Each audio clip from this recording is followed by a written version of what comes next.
On va parler d'Hanouna un peu. Il y a un article Mediapart, le Mediapart, où il y a des révélations sur la gestion d'Hanouna avec ses équipes. Hop, alors, donc, des nouvelles de Hanouna et du traitement de ses équipes. Menaces, lynchage et règlement de compte. Bienvenue, c'est Cyril Hanouna hors caméra. La future recrue de M6 déploie dans son émission une violence inouïe, humiliant ses chroniqueurs et menaçant des personnalités. Mediapart révèle ses méthodes et celles de son entourage, blablabla. Dans le complément d'enquête, il y avait déjà un petit peu ça. Les trucs des SMS de coups de pression, des trucs comme ça. D'ailleurs, tu sais, quand Hanouna avait fait tout son cirque en mode « Ah, j'ai réagi à ce complément d'enquête, mensonger, etc. » Genre, il avait fait le tour de ses chroniqueurs en mode « Ah, mais je vous traite bien. Hein, est-ce que je t'ai mis un coup de pression, oui, etc. » Il leur met des coups de pression pour dire qu'il les traite bien, c'est trop drôle. Il y a quelqu'un qui dit « Je préfère qu'en cassant le lit, il met le ton et tout. » Voilà, je dis ça comme ça. Oui, mais moi, je suis d'accord, les gens. Troll. Moi, je suis d'accord, les gens. Que c'est mieux quand c'est Cassandre qui dit, hein, mais voilà, vous l'aurez pas. Bah, t'as qu'à mettre le ton, Raz. Puis voilà. Mais non, je sais pas faire ça. Ah non, je sais pas faire ça. Non, mais toi, c'est facile. C'est facile. D'accord, vas-y, je mets le ton. Vas-y, je mets le ton. Vas-y, mets le ton. Ouais, vas-y, mets le ton. M6 sait-il dans quoi il met les pieds? En recrutant Cyril Hanouna pour la saison prochaine sur W9 et Fun Radio, le groupe choisit de passer outre la dérive idéologique du fidèle de Vincent Bolloré. C'est une recrue controversée.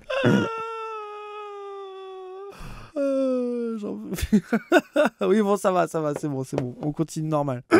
Un relais de fausses informations, de propos discriminants et de théories du complot, comme l'a écrit la Société des journalistes de la chaîne. Un animateur qui ne respecte pas le pluralisme, qui diffuse des images susceptibles d'humilier des personnes. Sanctionné 36 fois 36 fois par l'autorité de régulation de la communication audiovisuelle numérique, l'Arcom, et condamné en correctionnel pour avoir insulté un député. Qu'en est-il de la violence instituée depuis des années par Cyril Hanouna? Comment M6 va-t-il réguler celui qui, en 15 ans d'antenne, n'a cessé de menacer ou d'injurier ses commentateurs, etc., etc. Donc là, en gros, c'est une intro, les enquêtes, machin, etc. Oui, plus mettre la pression sur M6 en mode « Ah, vous vous mettez dans la sauce ». C'est ça. Bonne chance. Hein. Aujourd'hui comme hier, ces anciens chroniqueurs, ces cibles ou ces détracteurs restent terrorisés à l'idée de parler. Je cite « Vous ne savez pas qui est Cyril Hanouna ». Putain, mais c'est Voldemort. C'est vraiment ça, quoi. Qui sont ses amis? De quoi ils sont capables? À quel point il fait peur à tout un tas de gens? Prévenait l'un d'entre eux en 2021 lorsque Le Monde enquêtait sur lui. Je préfère vraiment rester éloigné de Cyril et de sa bande. Ne me citez jamais. Wow,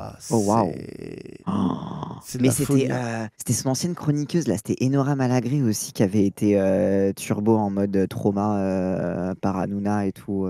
Ah ouais. Ne me citez jamais, implore un Mediapart, l'un de ses anciens chroniqueurs. Lui ne me fait pas peur. Après, tout son groupe, toute son organisation, je sais qu'ils sont capables de coups fourrés, confessait même le rappeur Booba, interrogé par complément d'enquête. L'un de ces coups fourrés, justement, a été soigneusement étouffé le 2 octobre 2019 sur le plateau de Touche pas à mon poste. Malik Bentala, alors ami avec le présentateur, vient faire la promotion de son dernier spectacle, tout sourire devant les caméras. L'humoriste ne sait rien de ce qui se trame en coulisses. Un véritable guet-apens a été prémédité dans les locaux de la Canal Factory. Plusieurs hommes ont pu passer les portiques de sécurité sans être contrôlés, traverser librement le hall des studios et monter rejoindre la loge de Malik Bentala pour tabasser son manager. Ouais. Sofiane Mejo. Parmi les personnes présentes se trouve Jean-Rachid Kalouche, un producteur de musique très proche de Cyril Hanouna. Un litige l'aurait opposé au manager à propos de la carrière de l'humoriste. Ils l'ont enfermé dans la loge, seul, puis des hommes de main sont entrés, raconte un ancien membre du staff. Ça s'est passé comme en prison. Les vigiles de la Canal Factory sont tous descendus de l'étage des loges, comme pour les laisser 10 minutes à l'équipe de Jean Racine faire ce qu'ils avaient à faire. Mais attends,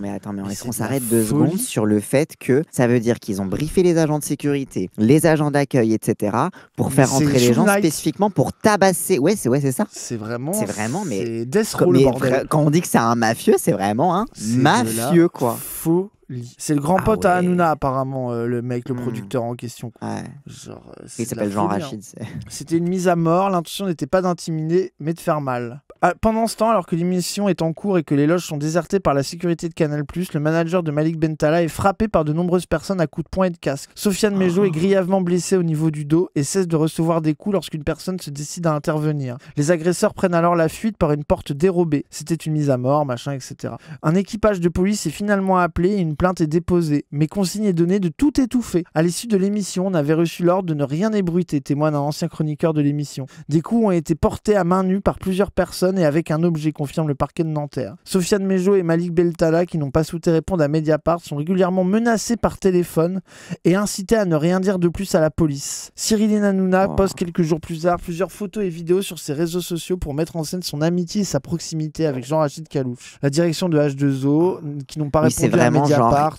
C'est vraiment genre, il commissionne son pote pour aller tabasser et puis après il montre bien en public qu'il le soutient et qu'il est en mode il est intouchable, tu vas rien faire, quoi. Ouais, donc apparemment il dément les accusations, tout est faux, je ne suis pas violent, il n'y a jamais eu d'agression, c'est une affaire classée, je n'ai rien d'autre à vous dire. En réalité, si l'affaire a été classée, c'est parce que la victime n'aurait plus jamais osé parler. La procédure a fait l'objet d'une enquête judiciaire puis a été classée sans suite le 15 octobre 2021 suite à l'absence de réponse du plaignant aux convocations des enquêteurs. Malik Bentala, lui, ne mettra plus jamais un pied dans l'émission et prendra officiellement ses distances avec le groupe Bolloré le 11 décembre. Cyril Hanouna n'a pas souhaité répondre, exigeant de lire notre article avant publication. Son avocat, celui de H2O, précise que l'animateur savait seulement qu'une dispute avait éclaté dans les couloirs des loges. Monsieur Hanouna n'a jamais été convoqué ni entendu dans cette pseudo-affaire. C'est dire si elle lui est lointaine et sans lien pour lui. Si l'affaire avait présenté un quelconque intérêt médiatique, nul doute qu'elle aurait été ébruitée, nonobstant une quelconque consigne de Monsieur Hanouna. Ok, ensuite ça parle un peu de Delormeau. Mathieu Delormeau, menacé en coulisses. Bosser pour Cyril, c'est bosser dans un univers extrêmement violent. Dit Delormeau, qui a dit que des dingueries sur l'émission, qui a été horrible avec tout le monde, bref. En fait, ce qui est horrible, c'est que sur ces chroniqueurs, t'as un peu envie d'avoir les yeux secs, mais après, faut pas réfléchir comme ça, parce que chaud, c'est genre enfin c'est pas qu'ils ont rien fait, mais même si t'es un peu un connard, tu mérites pas ça, quoi. Cyril a quelque chose de l'ordre de la fascination pour la voyoucratie, décrypte une ancienne de H2O. Il se comporte comme un voyou, s'habille comme un voyou car il fantasme dessus depuis qu'il est jeune. Mais ça se voit trop dans sa façon de se comporter et tout, son côté, encore une fois, c'est son côté mafieux, quoi. C'est vraiment en mode il aime trop avoir son petit pouvoir sur les gens, etc., quoi. C'est ça, mais c'est même le truc, enfin tu vois, sa manière de parler aux gens, les coups de pression, sa relation au monde. Tu vois aussi à l'époque comment c'était une petite victime de la télé qui devait se tourner en ridicule. Quand il raconte qu'il a passé des années chez lui à juste être un peu une merde, machin et tout. Tu sais, il y a vraiment le côté revanche de la vie. Oui, c'est la revanche du petit voyou, un peu nul, qui est entouré par des gros bras qui lui permettent de dire tout et n'importe quoi. Genre, c'est vraiment, c'est... L'ancien humoriste confidentiel de la chaîne Comédie est désormais un millionnaire puissant et violent. Il menace et insulte à l'antenne, mais ne fait plus un pas sans toute une armada de garde du corps. Peu à peu, il a aussi troqué ses chemises colorées, ses cravates et son côté clownesque pour un tout autre style, celui d'un voyou, qu'il revendique lui-même dans plusieurs messages consultés par Mediapart. Je le nique, faut pas qu'il joue au show avec moi, il fait le malin, mais c'est un bouffon. J'ai un mot à dire et demain on le retrouve dans un coffre. Il ne sait pas qu'on joue pas dans la même cour, maintenant je le baise, écrit-il par exemple en 2018 dans un SMS visant une personnalité avec qui il était en litige. Si un tel message devait exister, ce qui est contesté, il ne pourrait divulguer sans contrevenir aux dispositions qui imposent le secret des correspondance privée, conteste son conseil Stéphane Asbagnan. Tout de suite, la loi, c'est bien pratique quand faut se défendre après avoir foutu des coups de pression et tabasser des gens, quoi. Ok. On est dans la rue tous les deux comme ça, je te mets en sang, je te le dis. Cyril Hanouna à Mathieu Delormeau. Pas un jour ne passe sans que Cyril Hanouna, tel un gourou, insulte ou humilie l'un de ses chroniqueurs. Il a une emprise dictatoriale sur eux qu'il n'essaye même plus de dissimuler à l'écran, confie une ancienne de la bande. Que Arnaud décrit l'émission comme une secte où il est difficile d'entrer mais tout aussi difficile de sortir. Le surnommé Baba a ainsi menacé en direct de faire virer sa chroniqueuse Géraldine Maillet, son tort le faire chier, après avoir fustigé les positions anti-vax du gouvernement Trump. Début mars, c'est à son chroniqueur Thomas Guénolé qu'il a exigé de la fermer parce qu'il expliquait qu'une église était un bâtiment comme un autre pour une personne athée. Quand j'y vais, je connais la mécanique, assume Thomas Guénolé auprès de Mediapart. Si Cyril n'est pas d'accord avec moi, il peut me rentrer dedans. Ok.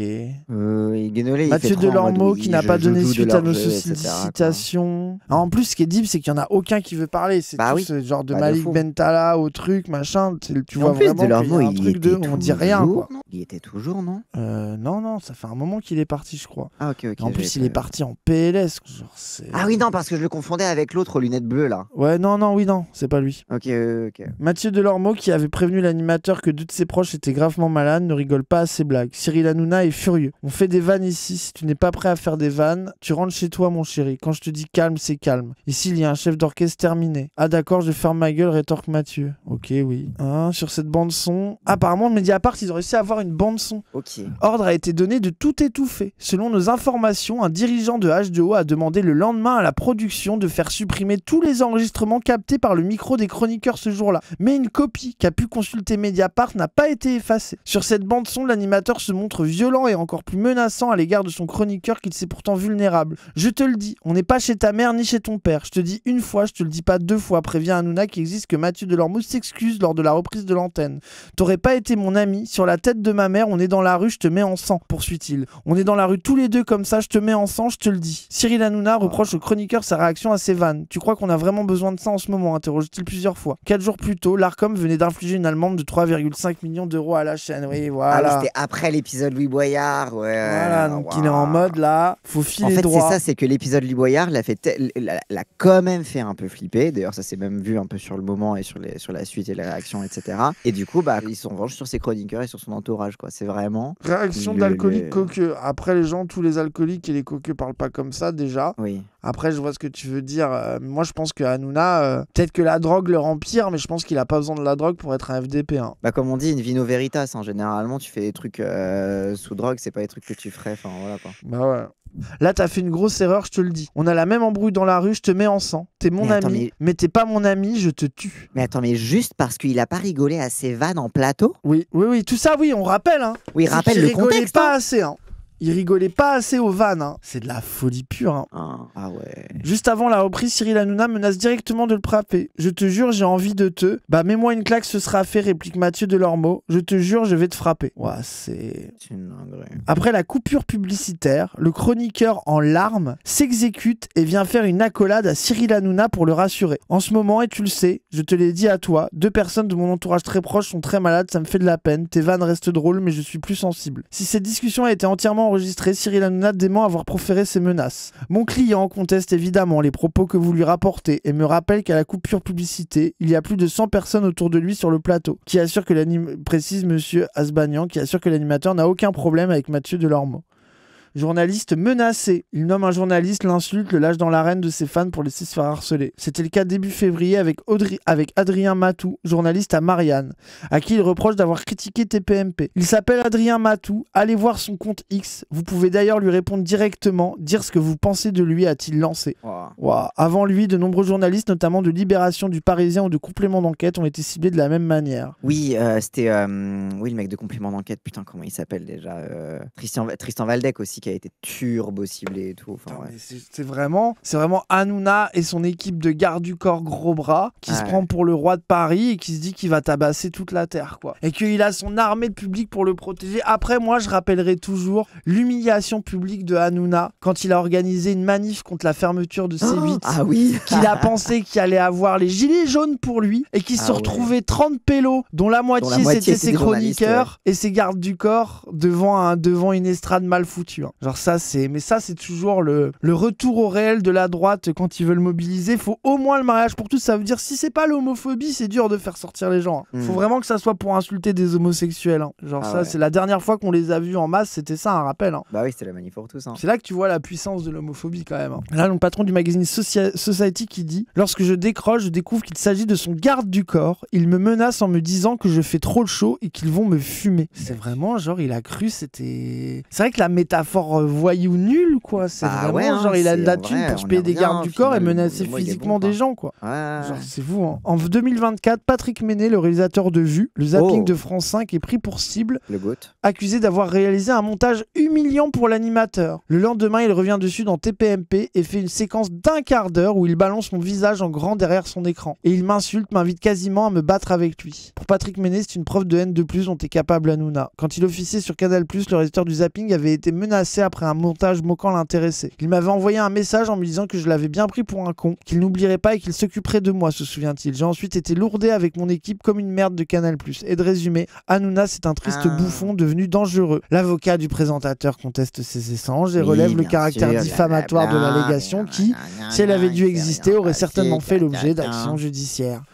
À chaque fois, t'as une petite réponse d'avocat de non, c'est pas vrai, et la justice, machin. Il avait qu'à porter plainte, voilà. Donc là, ça parle de journalistes qui reçoivent des mails d'insultes dès qu'Hanouna les cite. Ouais. La compagne du journaliste est inquiète. Franck Hanès s'amuse de la situation. Hanouna finit par prendre le téléphone et me dit « Fais pas le show avec moi, tu sais pas d'où je viens ». Je rigole et réponds qu'il vient des Lilas. Il m'insulte, me dit qu'il va me frapper puis raccroche. Quelques jours plus tard, l'animateur propose de l'inviter dans l'émission, ce que le journaliste refuse. Auprès de Mediapart, son avocat conteste encore et relève le caractère diffamatoire de ce témoignage. Comment ça avoir l'habitude? Donc là, il y a le même truc que pour Macron, censure d'articles par l'entreprise de Mimi Marchand, contrôle de son image. Bon, là, on connaît, c'est les trucs habituels. De juillet 2024, comme l'a révélé Mediapart, Cyril Hanouna s'active pour que sa proximité avec le patron du Rassemblement national, Jordan Bardella, ne sorte surtout pas dans la presse. Les deux hommes ont été photographiés à leur insu par un paparazzi lors d'une soirée privée organisée dans la maison de vacances que l'animateur venait d'accueillir sur les hauteurs de Saint-Tropez. Ah là là, Bardella et Hanouna à Saint-Tropez. Ah, tu m'étonnes qu'ils soient violents et qu'ils veulent contrer. C'est vraiment. C'est de la folie. Et c'est là aussi où tu comprends pourquoi le truc, tu vois, là, apathique était en mode oh là là, la France insoumise qui sert d'image de journaliste pour attaquer l'extrême droite. Genre, désolé, c'est mérité quoi. Il part en vacances avec Bardella. Évidemment que c'est un propagandiste de l'extrême droite, tout le monde l'a vu. Son public, il est passé de 35 à 65 ans, c'est pas pour rien. Il a un public d'extrême droite radicalisé. Enfin, genre, allô, tout le monde le voit. Mimi Marchand, on en a parlé dans une autre émission, c'est une meuf un peu bresson des journaux People en mode paparazzi photo qui à la base traînait qu'avec des voyous bizarres, etc. quoi. La fameuse Mimi Marchand. Quoi. Et missionnée pour bloquer la publication en échange d'informations sur l'agenda de Jordan Bardella. Les photos gênantes consultées par Mediapart ne sortiront jamais dans la presse. C'est ouf, hein. C'est une dinguerie. Des informations sur l'agenda de Bardella contre le retrait des photos. Grâce à elle, l'animateur empêcherait aussi depuis des années la publication d'informations ou d'images qui pourraient dévoiler des éléments de sa vie privée et parvient même à faire corriger des titres ou des articles lorsqu'il est juste trop intrusif. Hanouna l'utilise aussi pour s'attaquer à d'autres personnalités, comme lorsqu'il lui demande de retirer les articles publiés par le site Pure People sur le rapport Chubby. Cet enculé qui aurait des plaintes au...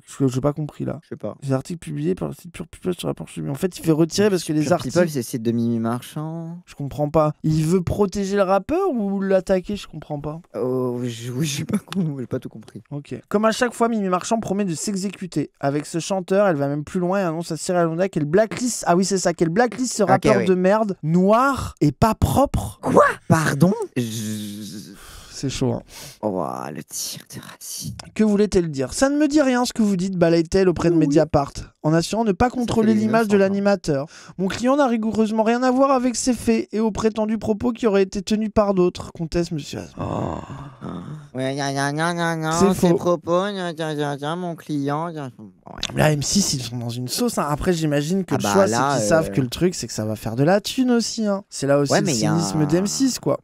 Et notamment, il est pas sur la chaîne principale d'M6. Je crois que c'est Karine Le Marchand qui a dit que elle, sa condition, c'est qu'il était pas directement sur la chaîne à la télé d'M6, mais que à W9 ou je sais plus quoi. Genre, attends, mais W9, c'est M6, oui, je confonds. Oui, c'est ça. Et que c'est elle qui a refusé qu'il soit sur M6. Enfin, c'est pas clair. Ah oui, c'est pour ça qu'il avait un bif crari avec elle. Et après, il a dit non, mais c'est bon, je l'aime bien, Karine Le Marchand. Oui, c'est ça. Banni de C8 depuis la non-reconduction de sa fréquence par l'Arcom, Cyril Hanouna officie toujours sur TPMP par l'intermédiaire des box TV et d'Internet. Encore plus agressif, l'animateur insulte presque quotidiennement tel animateur ou tel journaliste qui s'écarterait de la ligne idéologique de Bolloré, qui aurait le malheur de le critiquer ou de ne pas le vénérer. Il a encore humilié son futur collègue Bruno Guillon, animateur sur Fun Radio, parce qu'il aurait refusé de poser avec lui sur la photo promotionnelle de rentrée. Il a aussi menacé en direct. Faut pas qu'il oublie un truc, Bruno Guillon. Je suis actionnaire de la boîte qui produit son jeu sur France 2. Bruno Guillon aurait songé à porter plainte avant que le groupe ne publie un communiqué pour regretter les attaques de son futur poulain contre l'un des siens. Mais en septembre, que fera M6 face à de telles méthodes? Sollicité, la chaîne n'a pas répondu. Bah surtout que là, à ce stade, c'est les patrons de la chaîne qui ont une responsabilité envers le bien-être de leurs salariés. Genre même là, ça va au niveau de la... Enfin, c'est pas juste... Bref. Bah, après, tu me diras, techniquement, Cyril Hanouna a une responsabilité envers ses salariés. Donc quand tu vas par là... Bah c'est là que tu vois le truc qui était précis, c'est que j'ai l'impression que Karine Le Marchand, c'est un peu la poule aux œufs d'or de M6 la base, parce qu'elle a les très très grosses émissions qui font des très grosses stats et que elle est en bif depuis longtemps avec Hanouna. Et surtout qu'elle fait la fascisation, mais à pas feutrer, tu vois. Ouais, c'est ça. Elle invite Marine Le Pen, elle montre ses chats et sa coloc. C'est pas Hanouna, quoi. Et elle, c'était chez Léa Salamé, je crois, où elle a expliqué que les conditions, c'était pas sur M6 et excuse publique d'Hanouna, ce qu'elle a obtenu, tu vois. Et la question, c'est Hanouna, qui est toujours dans son impunité, qui se croit tout permis, jusqu'où il va aller. Et de toute façon, s'il saute de W9, de toute façon, il est sur les box. J'ai l'impression que lui, il est en mode, mon émission, elle continuera quoi qu'il arrive, et qu'il trouvera toujours des annonceurs pour financer sa merde, et que, voilà, quoi, genre là, il va finir par ouvrir sa chaîne à lui, où ça sera une chaîne outrancière, Fox News, de propagande d'extrême droite et d'insultes quotidiennes, quoi. Genre, il en serait capable, je pense. C'est son devenir, Hanouna sera plus protégé par Bolloré cette fois-ci. Ça, on est sûr de ça. Après, la grosse question aussi, c'est est-ce qu'un des articles un peu comme ça, éventuellement des affaires qui remontent, ça peut faire reculer M6 sur le fait de l'embaucher, je sais pas, tu vois. Moi, je pense qu'il s'en branle. Moi, j'ai l'impression qu'il s'en branle d'M6. Et que là, tu sais, genre, moi, j'ai l'impression qu'il rêve une strat Guillaume Play. Tu vois, de créer un modèle économique qui me permet de faire de la thune sur Internet et de pouvoir dire toutes les dingueries que je veux. Et en plus, comme ça, il dépend de personne, il a pas de compte à rendre, etc. Et que justement, le soutien de Canal pourrait être en soum-soum, tu vois. Pas du tout, il reste sur la télé. Pour l'instant. Pour l'instant. Toujours diffusé en direct sur les applis Canal. Ouais, je sais pas, mais genre, je parle d'un horizon lointain, quoi. Après, j'en sais rien. Après, est-ce qu'il serait capable, rien qu'en termes d'ego, je sais que c'est pas bien de psychologiser comme ça, mais est-ce que rien qu'en termes d'ego, il serait capable de plus être dans les paillettes, tu sais? Bah ouais. 3 strikes, c'est plus court que 36 Arcom. Après, est-ce qu'il va se faire strike c'est aussi ça. Sur YouTube, les gens. En vrai, même quand il y a des campagnes de report, etc. Ça saute pas facilement YouTube.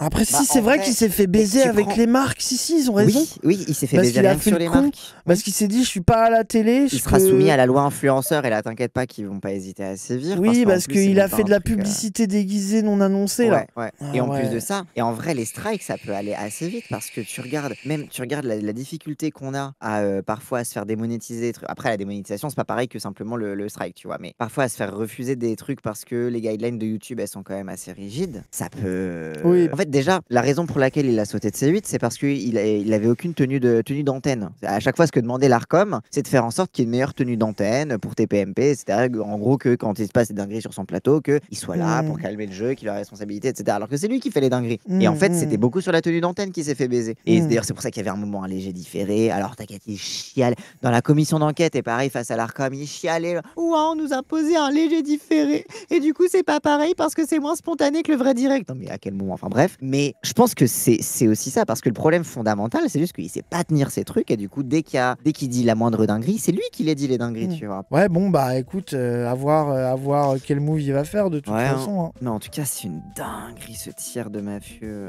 Ah ouais. En fait, ça corrobore les trucs qui étaient déjà sortis, mais ça les amplifie de fou. Le bail d'agression, ouais, là, moi je trouve le vrai bail de l'article qui est inédit, c'est le fait d'avoir laissé rentrer une équipe de gros bras d'un producteur pour tabasser un manager d'humoriste. Pendant que l'humoriste était sur le plateau. Pendant qu'il est sur le plateau. De guet-apens, quoi. Là, ça, c'est de la folie, ça. Ah ouais. Ça, c'est de la folie. Alors Twitch, les gens, Twitch, il tient 2 semaines. Ah non, mais Twitch, il tient. Il va aller sur Kick très vite. Autant YouTube, je me dis, bon, Twitch, je pense qu'il tient un peu long, il